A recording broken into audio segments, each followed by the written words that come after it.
It is Sunday, June 22nd, and it's getting pretty late with Jake Landau. It's also getting very hot with Jake Landau, at least in Ontario and Toronto, where the heat warning is brutal. Do not go outside, folks.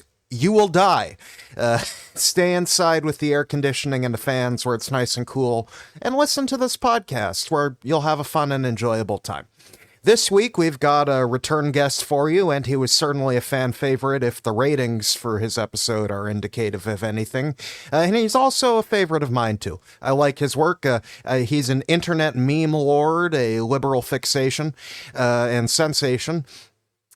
He's the Don of Vaughan, the Stephen Del Duca fan account, famous on Twitter and TikTok and many other social media places for his partially tongue-in-cheek admiration of Mayor Del Duca himself of Vaughan, but also extending to memes on all other sorts of liberal fun stuff, both provincially in Ontario and federally as well. So it's a pleasure to have him back on the show. And Mr. Von Don, how you doing?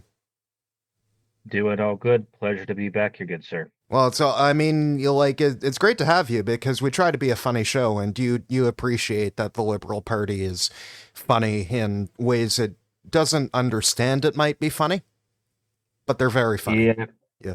yeah. People are a little serious with politics nowadays. You gotta lighten it up a little bit. Indeed. And surely Bonnie Crombie's time is being lightened up by a public coup attempt to remove her from the leadership.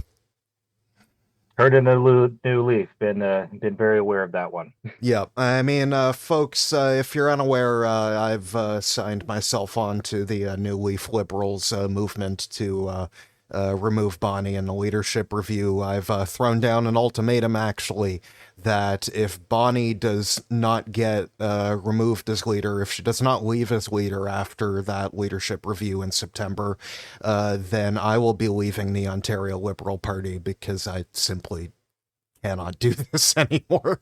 I'll stay federal, but it's truly painful at this point. Feel that. Feel Yeah. that. But is it fair to say that the common theme around Crombie right now is at least among her detractors is liberals like to win, and she's a loser? Yeah, I think it's losing fatigue at this point. We haven't had a win in years. I mean, no pun intended with the win getting absolutely trounced by Ford back in 2018. But I know, and I was yeah, that's over 7 years ago now. Just a few days over, but because the election was in June 2018, I remember. So it's we are well and deep into the wilderness at this point. yeah, I think we need at least one W just so we're not completely demoralized as a party. We gained a few seats, but how much good is that if we're not actually opposition? Right. It's and the fact that we got so many votes in the popular vote, but the popular vote doesn't matter because it's not one election. It's many elections for every single seat in the province. And it's just, I mean, obviously liberals are getting frustrated, but also is there not a bit of Schadenfreude, a bit of I can't lie and say smirk doesn't come to my face when liberals complain about not getting more seats when they get more in the popular vote. And I'm you viciously opposed proportional representation for years. Now you want it because it would benefit you. You're giving the game away a little. Yeah, it just seems a little bit myopic for them to complain about one thing when there is a very easy way that another way could have gone in some direction. But I mean, I think just given Crombie in general, people are just tired, and I think it really was illustrated by the fact that she didn't even win her own seat and she Yeah. lost against the Brampton mayor's mother-in-law. She didn't win her own seat in the city she had just been mayor of for a decade. Yeah, that's embarrassing. Yeah, what path to a seat does she have? What, at least Pierre Polyev, it may be shameless for him to go to Alberta, but at least there's a pathway. Where is Crombie going to run? Nobody in caucus wants to give a seat up for her because why would they? Yeah, like if she can't win her own seat, then why would somebody else give it up if they know that she already has Like they would this just be bad losing a streak seat, over? like because she's not going to be able to win that by-election. Maybe that's Ford's plan. Just keep planting her in new seats so they keep losing until eventually it goes to zero. I don't I, know. I know. Who knows? I'm just laughing though that there's like musings about Burlington because maybe the conservative MPP there might leave because she didn't really want to run for re-election, but then Doug Ford forced the early elections, so he kind of made her. But she may resign. Natalie Pierre, she may resign. It's rumors, so I give no weight to it until she actually does it or doesn't do it. But there's been musings that apparently Crombie may run there if Natalie Pierre does resign, which again I don't know necessarily that she will. And I'm like, does Bonnie know how many of the New Leaf Liberals are from Burlington? Yeah, like it kind of doesn't really make a whole lot of sense because you already had like a pretty fundamentally solid chance of her winning when she was in a seat where she was mayor at, like you had just said. So moving her into a new suburb that she doesn't really have connection with, I feel like would make even less logical sense. So I don't see that being really a solid plan. In 2022, I was deputy campaign manager for the provincial Liberal candidate in Burlington, and I could probably guarantee that Crombie's result may well be worse. Like, we ran I against Natalie Pierre. Like, unfortunately, like, Natalie was a very good candidate. Like, mhm. Yeah, like I think just carpetbagging is not really going to solve anything. It's the fundamental problem of Crombie is not necessarily the most likable candidate, and like I think I've mentioned this before, but a lot of provincial politics does relate to likability. yeah, and So Riz, like charisma, like people just yeah, vibing with you. It's like it's part of why like your memes about Stephen Del Duca would have a tinge of irony to them. Like that was the whole joke, if I grasp it correctly. yeah, no, that's completely correct. Like a man who is the most boring white rice vanilla person on the planet having Riz, like it's very funny, No, but yeah, like it's that. and now we're there with Mark Carney too, our very own Keir Starmer of the North. Exactly. But that's what I voted for. I wanted someone boring and stable to get us through these absolutely tumultuous I times. also wanted boring and stable, but I also wanted some elbows up, and it feels like the elbows are actually more down than I would have anticipated. I mean, you got to play the game of politics sometimes, but I think he's doing fine. Like, I'm not, as much as the memes make it seem like I'm his number one cheerleader and I'm North Korean levels of support for him, like he's Kim Jong Un. You're, Like, are you I saying you see are both not sides of it. state media for the Carney Juche? No, surprisingly, I don't believe in Carneus Juche ideology, but like he's doing a fine job. I can't really complain that much. Like he's playing the game and he's basically doing what he already promised in his campaign. So I can't complain. I'm picky about the new border bill that will make it a lot harder for refugees to make refugee claims, which, you know, as a Jew whose family came here after the Holocaust, I'm kind of morally opposed to tightening things on refugees on a matter of basic principle. Like, I'm not going to be Yeah, the kind of asshole who's like, okay, closing the door right behind me. yeah, valid. I mean, I think a lot of people have family that came here. I mean, your situation is very different from mine, who came from post-war Italy versus fleeing persecution by the Nazis. But I mean, yeah, like I Well, do get that there's yeah, some like a merit lot in of that. people come here from refugee situations where it's like it's not, and we have very clear international laws on how refugees are supposed to be treated. The proposed changes in the bill just simply are not compatible with international law, including the protocols and treaties which Canada proudly signed and held up as a bastion of our multilateralism, like, and our commitment to peacekeeping and world institutions. For sure. I think it's also just a game, or it's just kind of getting forced your hand with how immigration rhetoric's been playing pretty recently with people. seeing the numbers spiking, and Oh, there's obviously yeah, been it's like anti-immigration rhetoric on both there's sides. certainly like a toxic and borderline racist rhetoric about immigrants now, but my problem is I kind of expect the politicians I vote for to combat that. Like, it's like there was a time in For sure. Canada where a majority of people didn't think gay people should have rights. I still expected the politicians that we voted for to defend us anyways. Well, you get the idea. It's like there are a lot of people who are like anti-Semitic or they're or any such thing. Like, if we're allowing the government to just go solely based on the whims of the majority, a lot of people in minority groups are going to get really hurt. Hmm.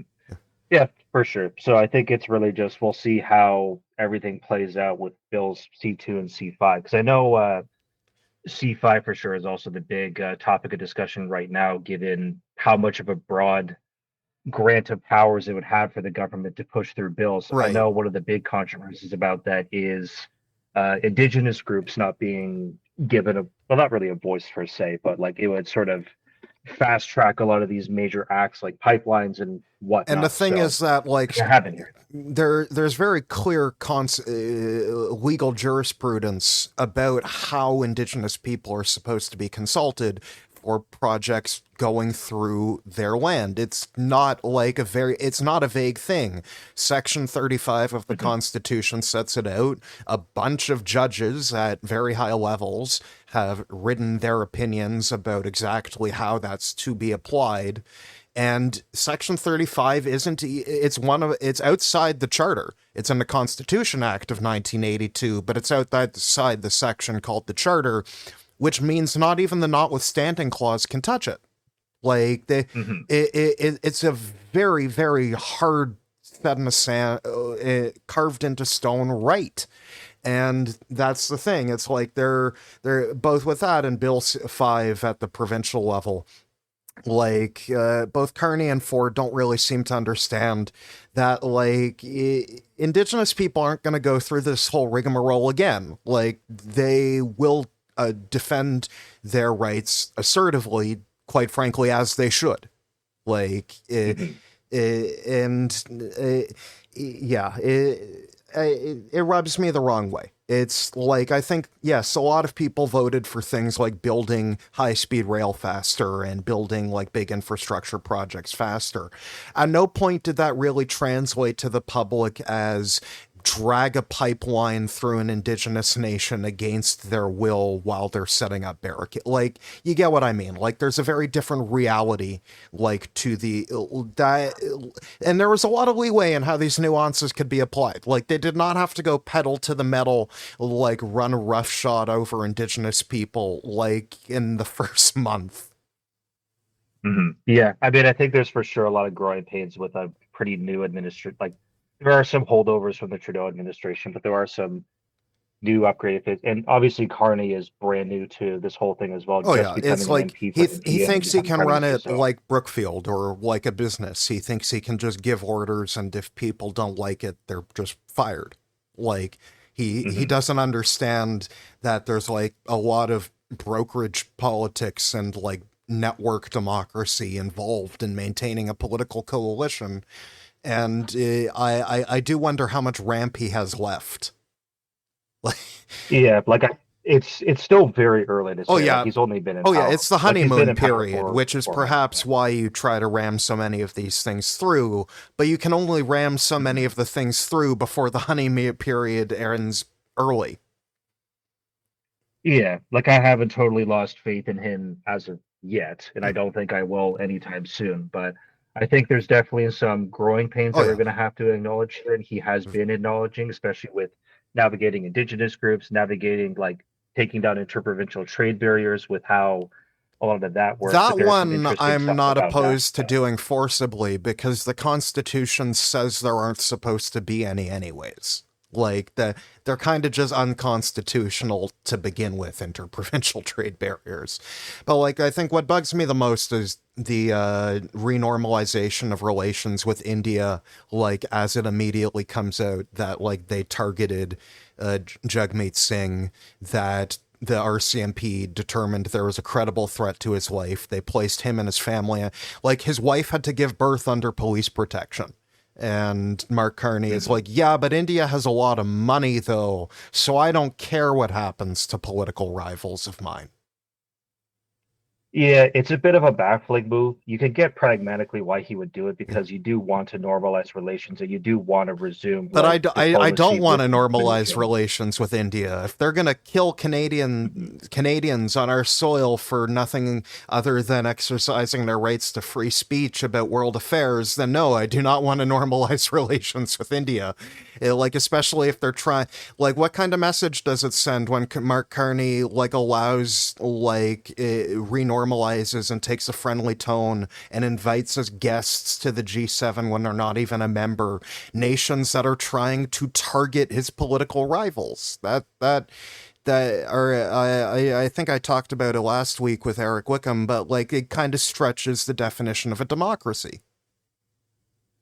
Yeah, I do get where you're coming from that perspective, but I also think that if you do want to open up this kind of like if you want to open up this topic of discussion and hold people accountable for this kind of situation, then I think, I think he may be moving a little bit too soon on this, and I think a lot of the Sikh community is obviously very outraged, especially given the recency of the death of Hardeep Singh Najjar. So And the I think news that about he's the going out a bit targeting too of quickly. Jagmeet Singh kind of just reignites it. It only proves the point more because it shows like nobody in Canada was above it.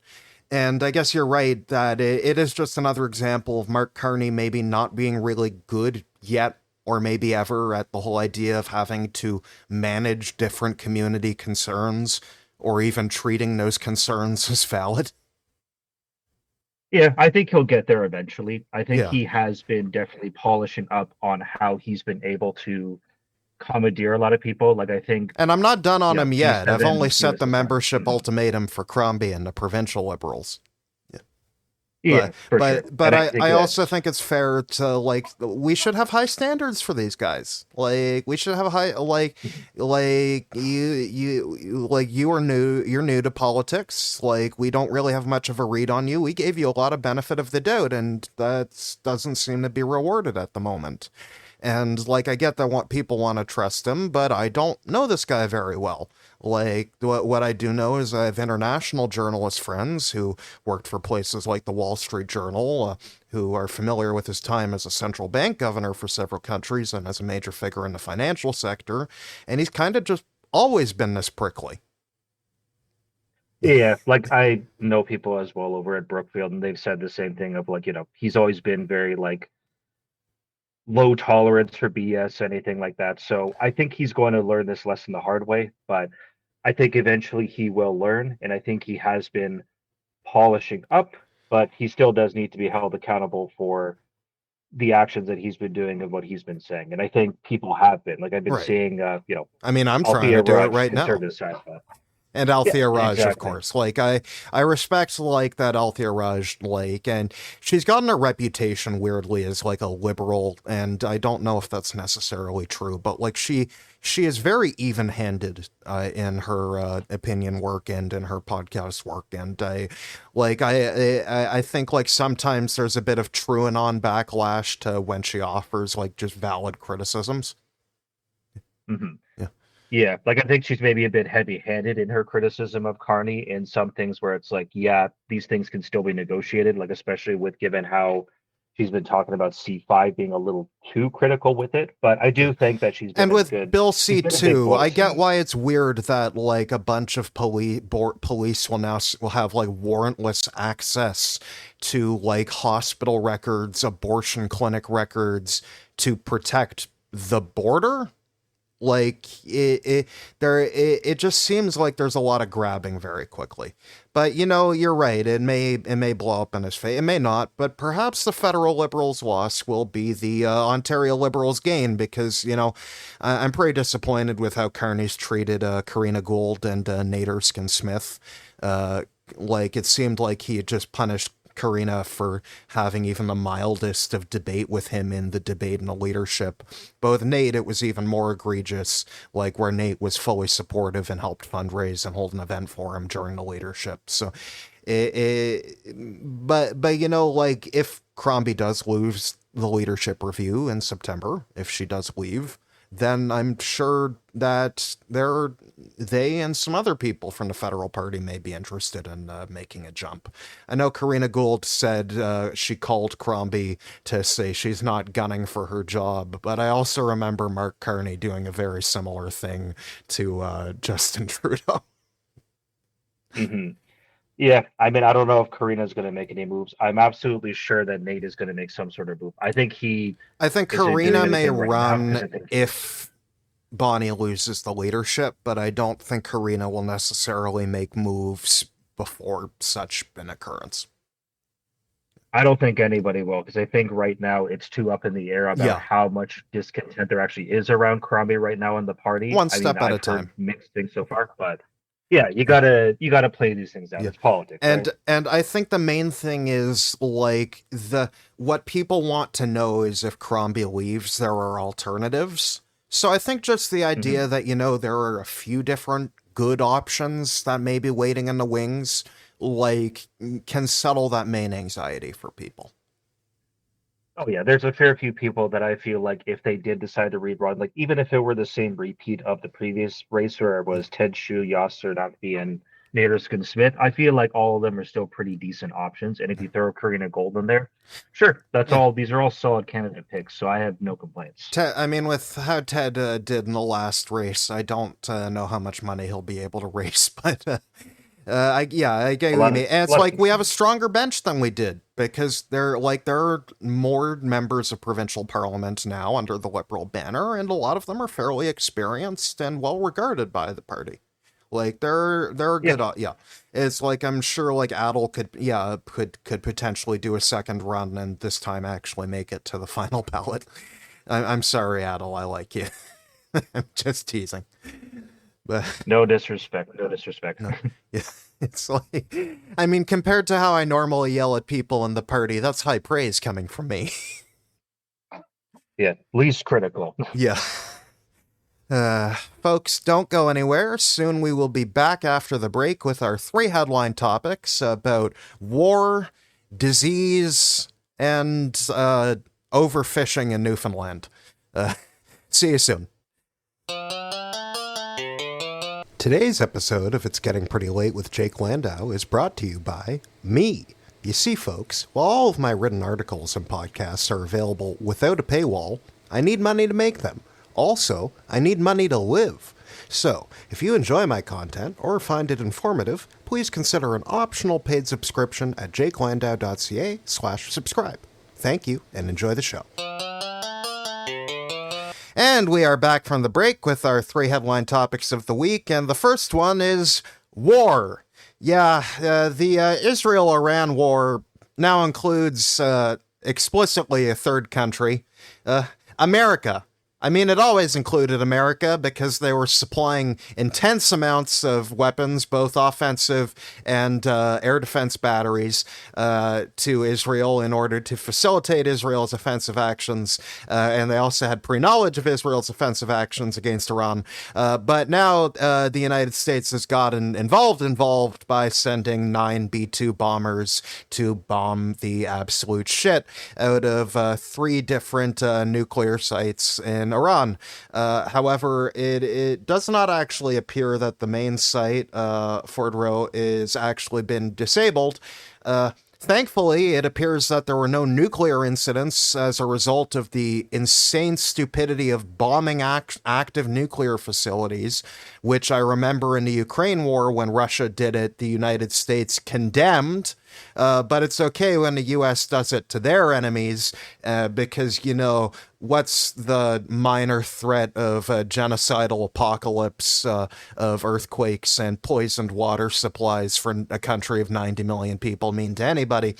You know, friend, does it sound like I'm frustrated here? Little bit.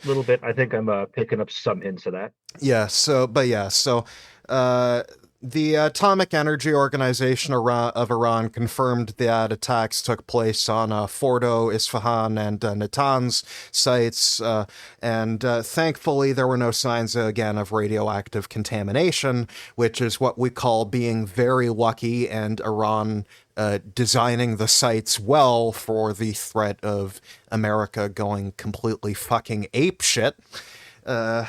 And yeah, I've written previously. There is no evidence that Iran currently has an active nuclear weapons program.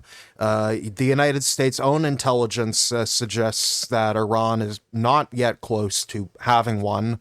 They have enriched uranium to 60%, which there are not really any civilian purposes for, but 90% is the real threshold you need to get to, and you also need, an actual weapon delivery system. So it seemed more as like a bargaining chip in the active negotiations that Iran was diplomatically engaged in.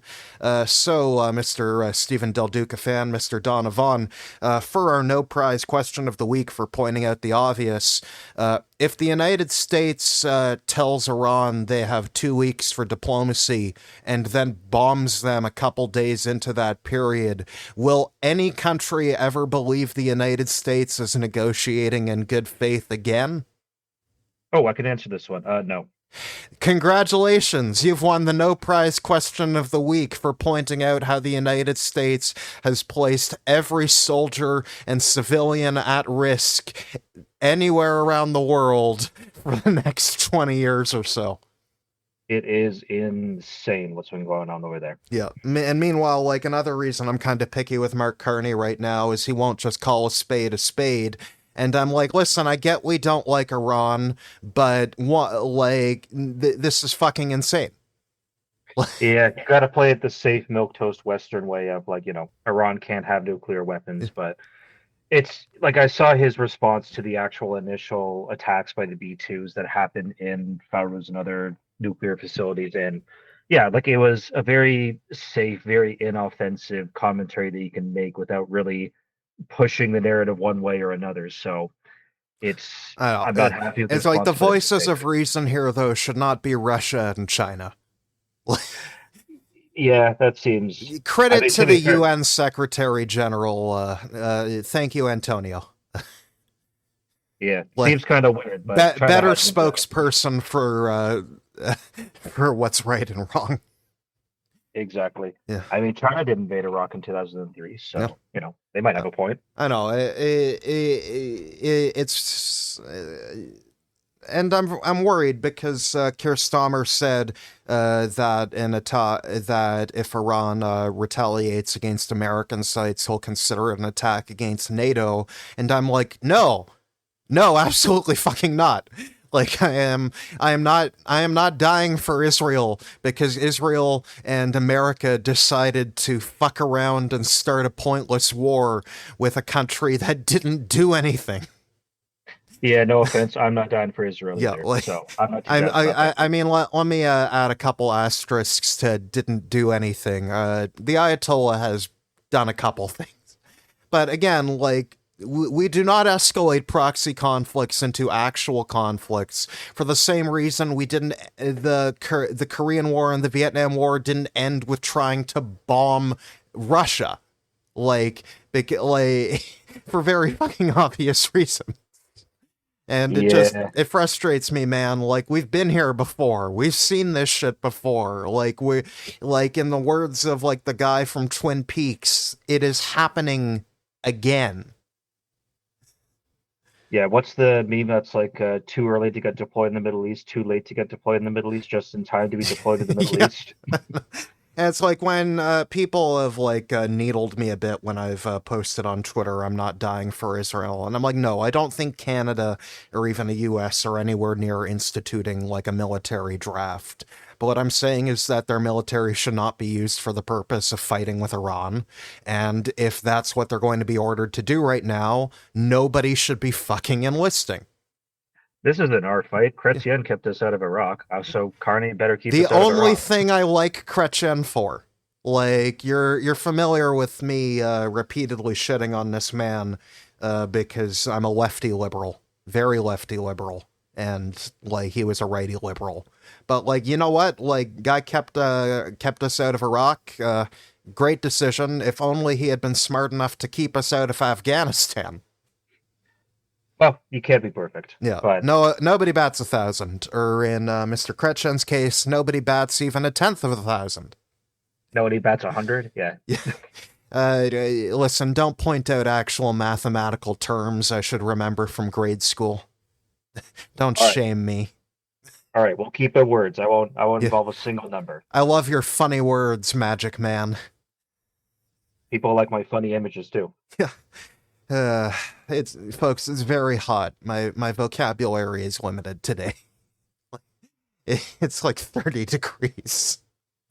And I think we're at the dew point where like there's sweat won't help you because the sweat doesn't I don't know what's happening with the sweat. I think it's evaporating before it can even cool your body. The sweat is the same temperature as outside, so it does nothing for you. Yeah, science. There's a reason I went to school for political science, folks. Moving on to our second topic of the day, and oh boy, actual science.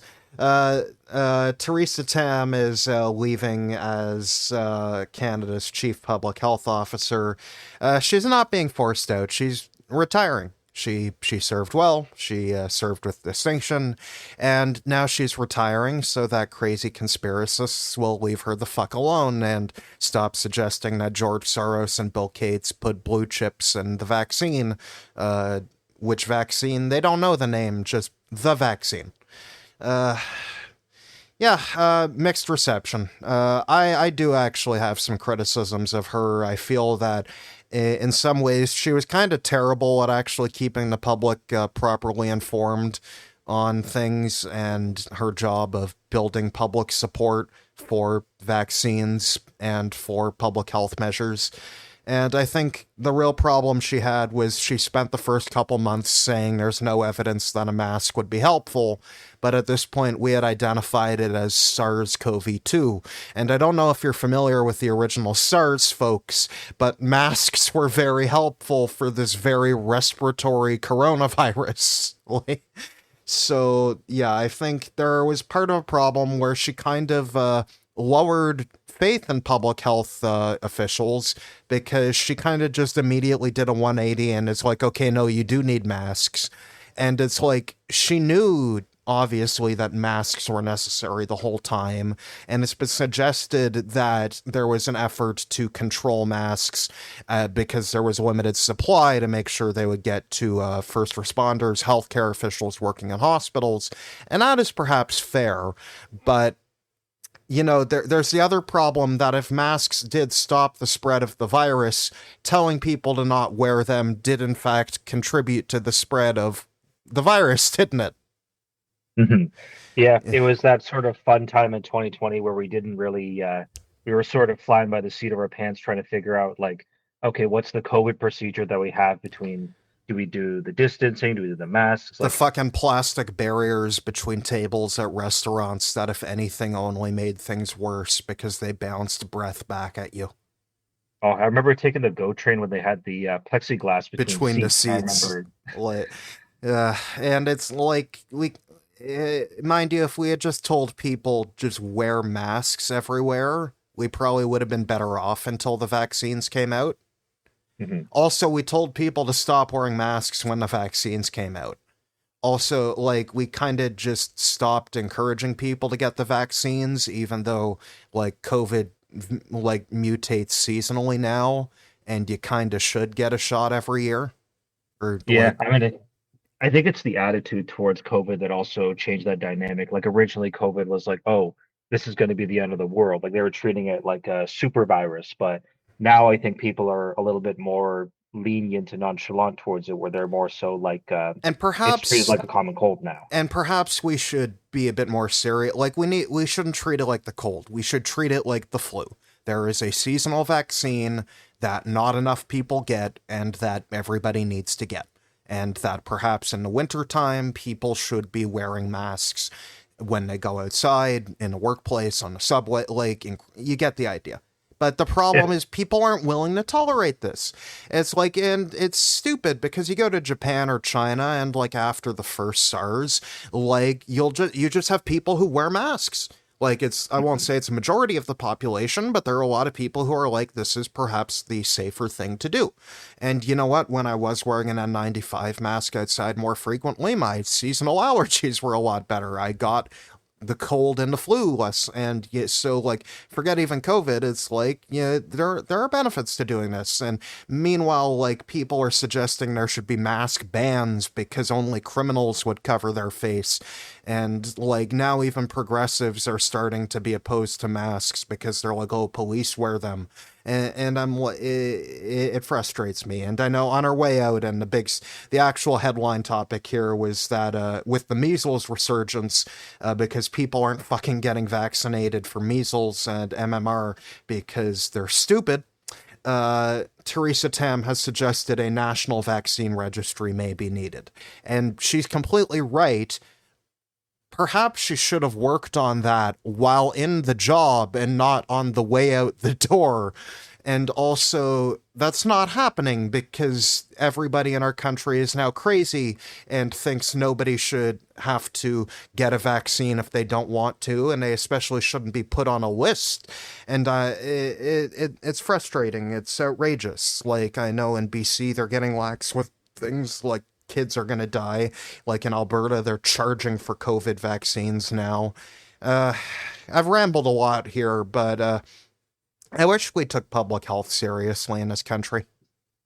Yeah, I mean, I think there's always going to be a politicization of anything to do with like vaccines or any kind of immunization mandates, like especially with the vaccine registry that Theresa Tam had recently suggested or been informed of.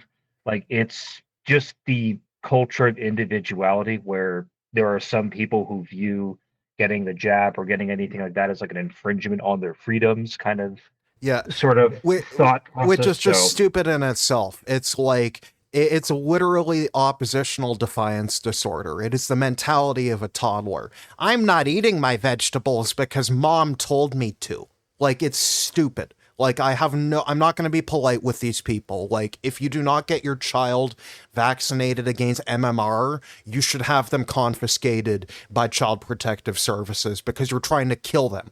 Because like these are diseases that can kill your child or like permanently like impair their abilities. Like, and again, that's not to, I'm not being ableist there. Like I'm not, but we should obviously prevent people from getting diseases that can say blind them if it's not. No one should be blinded if it's not necessary. Like is there when is it necessary to go blind? You get what I mean? Like yeah. we've gone so far with the cult of individuality in this country that we're like, maybe we should protect children against highly contagious and debilitating diseases is now a controversial sentiment, and it makes me want to move to like a shack in the woods where I'm not subjected to this discourse anymore. Yeah, for sure. Because it's also like, how do we change the rhetoric around like, this is a necessary thing? Like, do we change around like, do we really hammer in the severity? Like you're just saying here, like, hey, children are getting blinded because measles is taking out their eyes. Like, how do we change the rhetoric around like getting to these people and making them understand that like you have a duty to do here of getting your children And immunized? that's the That's going to be a problem. lot I more do think beneficial. we've been too kind and too understanding, and it's only let them spread the bullshit. Like Mhm.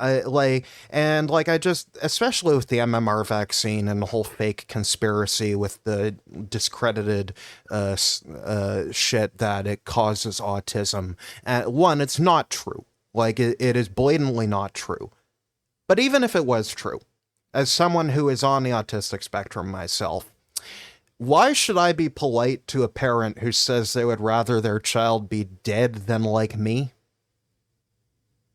It doesn't make any Yeah, sense. like I feel like I am justified in telling these people fuck off and vaccinate your child, you dumb piece of shit. Yeah, and I think I've been starting to see that more and more of just like the tolerance is so much lower now for people who say stuff like that. Like a lot of the younger generations, like millennial, Yeah. Gen Z, and whatnot. Like I see vaccine denial a lot less in them, and I'm seeing a lot more direct, a lot, we'll say ruder, but it's just being direct and blunt with them, saying And like, you've don't be a seen bigger moron. public polling support for, say, requiring vaccines to attend public schools. We, Yeah, for yeah, sure. and that one, I think that's part of the way you can make, a less fuck you argument and more of a reasoned argument is like people care a bit more when it's their own kids at risk. Yeah, for sure. And it's delegitimizing the like absolute crackpot minority as well out there. You see those pickup trucks with just the HELI.ca Yeah. vaccines equals death, like the ones that are just The plastered and look Ford like ice cream F-350 trucks. Super Duties by people who perform no manual labor but need to show how big their penis is. Yeah, the 25-year-old Duramax that looks like an ice cream truck. It's just plastered in conspiracy Yeah. theory stuff. Yeah, It's that's fine. what I'm I talking about. remember, before I move on to our next topic, it's fine. I remember writing such a thing in my, a few weeks ago, my F-150 column about how they're fake trucks and they should be banned. And I talked about how men use them as male compensators for their phallic inadequacies. And I remember a woman replied to me and she was like, I have one of them and I don't have a penis. And I'm like, but you've somehow still adopted that mentality. And I congratulate you on your empathy towards people unlike yourself. Yeah, we call them pavement princesses. Oy vey. All right, moving on to our final topic of the day. And as you folks know, we always like to do a local story. So, to match up with our stories on war and disease, we are going over from the wonderful place of St. John's in Newfoundland and Labrador. Ottawa has decided to double the quota for how many cod can be caught in a single year. Now, for those of you who may not be aware, and I was aware because I actually know things about our country, but unfortunately, many people simply do not know anything about anywhere that is not Ontario or Quebec. For centuries, the cod fishery was the backbone of Newfoundland and Labrador's economy. It was their economy in an essence. Like far before they joined Confederation as a province in 1949, and certainly well into it. But eventually, the fish stocks began to collapse from overfishing, and in 1992, the federal government imposed a moratorium on the cod fisheries in Newfoundland and Labrador, and this resulted in one of the largest mass layoffs in Canadian history. So, to put it lightly, there are hard feelings.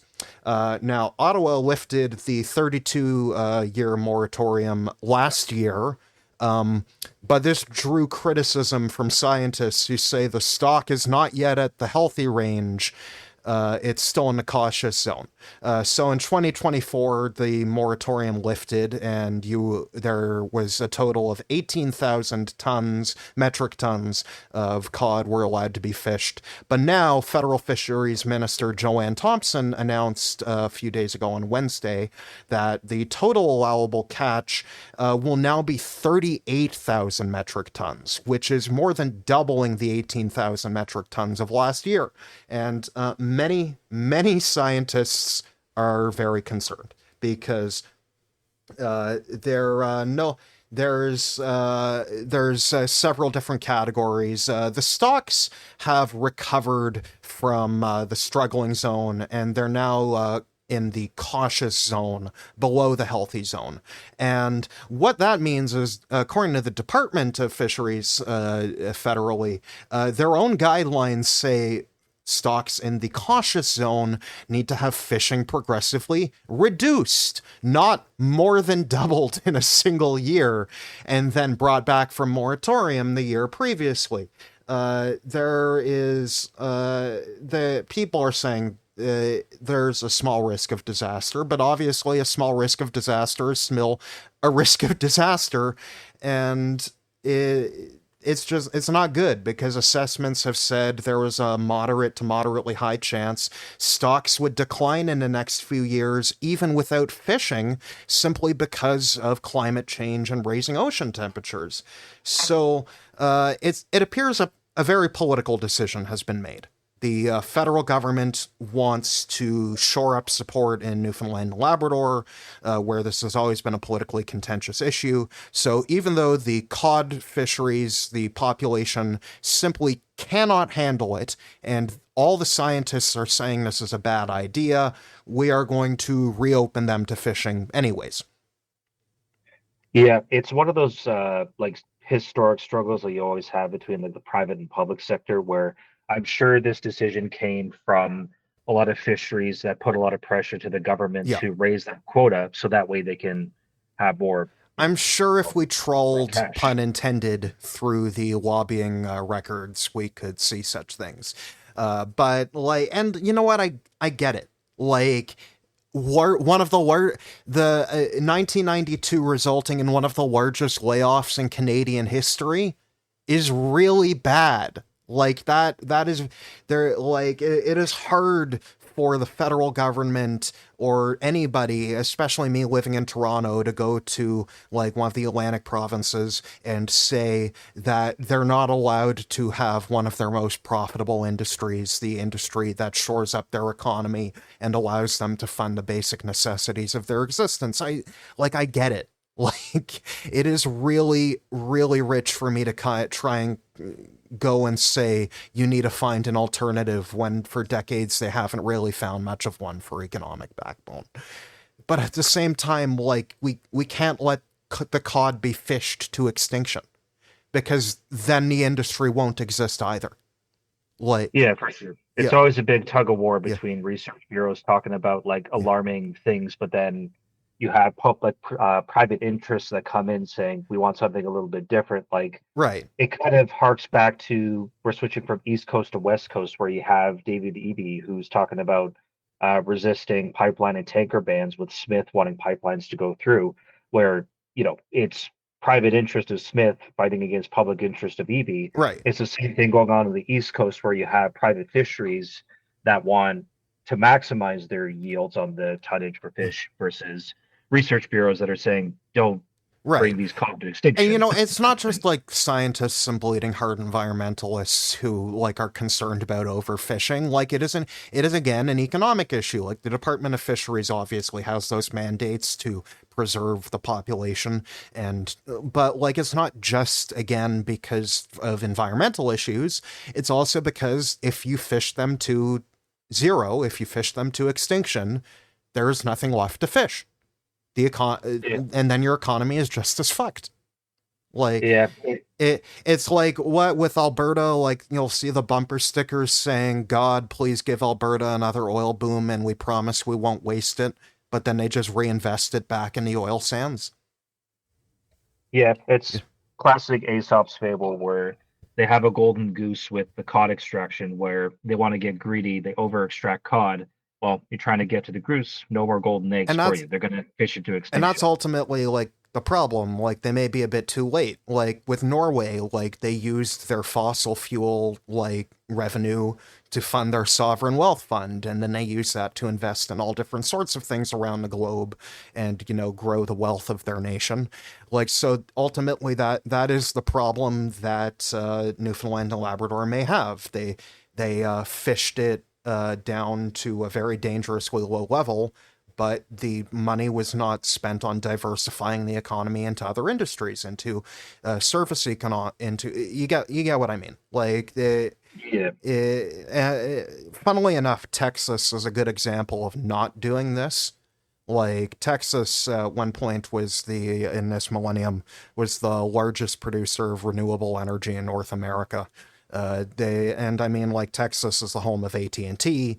They're the home of Texas Instruments. They're the home of Commodore and Radio Shack. Like they're in Tandy. Like there's so much like high skill like engineering and technology like experience in Texas. The main problem is just that a bunch of socially regressive yokels tried to chase them away. Yeah, I mean, we're seeing the boom with Austin and Texas right now, but just Yeah. bringing back to the Maritimes, like, they've Oh, historically always been a bit lagged behind in terms of economic growth versus the rest of Canada. And I think we may now start to see their economy turn around again, especially given high tech workers moving into more affordable areas. Like I've been seeing a fair few people who are moving from like Ontario and from BC over into like the Maritimes because it's a lot cheaper. So there might be a push for high tech industries where they could diversify away from fisheries, but it's Yeah, going to be and a long time obviously coming. easier said than done. But the problem is that like there are big network effects around Toronto and Montreal and Vancouver because there's already a lot of people there and a lot of talent there. So simply hiring is easier. Finding space, you get what it will require a lot of like intentional, concentrated investment to make, say, a similar thing out of St. John's or Halifax, and I just don't know that the political will is there. Yeah, like I'm seeing right now, Nova Scotia is diversifying a bit away from fish. Like they have there's proposals for offshore wind farms that are coming in. So Nova Scotia is doing what it can right now from what I've seen. Other provinces, I'm not 100% sure, but I do know that there's been at least some efforts to try and diversify into energy away from the more traditional markets that they fed into. Indeed. And, like, hopefully we won't have any issues with the cod stock and the fisheries. I unfortunately fear we will. I'm not sure, Yeah. but I think No Canadian sovereign will optimism be from great. me at the end of this podcast. Everyone goes home sad. That's just the news cycle we're in right now. Yeah. So it is what it is. No joy allowed, citizens. Uh, well, Mr. Don of Vaughan, Mr. Stephen Del Duca fan, thank you for joining our program yet again. It has been a pleasure as always, as it was the last time, as it will hopefully be on a future occasion. My apologies that we did not talk too much about our Mr. Don of Vaughan himself, but perhaps he'll do something very newsworthy in the future, and then we'll get to have fun about him. They already know who I am. We're good. Cool. Alrighty. Have a good one. And that'll do it for this week's episode. Thanks so much to our guest, Mr. Von Don himself, for joining the program to talk shop about liberal bullshit. Next week, we will have someone from a different end of the political spectrum for you, who's also a repeat guest. It will be on Monday, as Sunday is Toronto's Pride Parade, so you'll be sure to see us have a bit of wrap-up on that on the Monday episode on June 30th. See you then, folks, and hope you have a good one. This is the end of the show. Bye.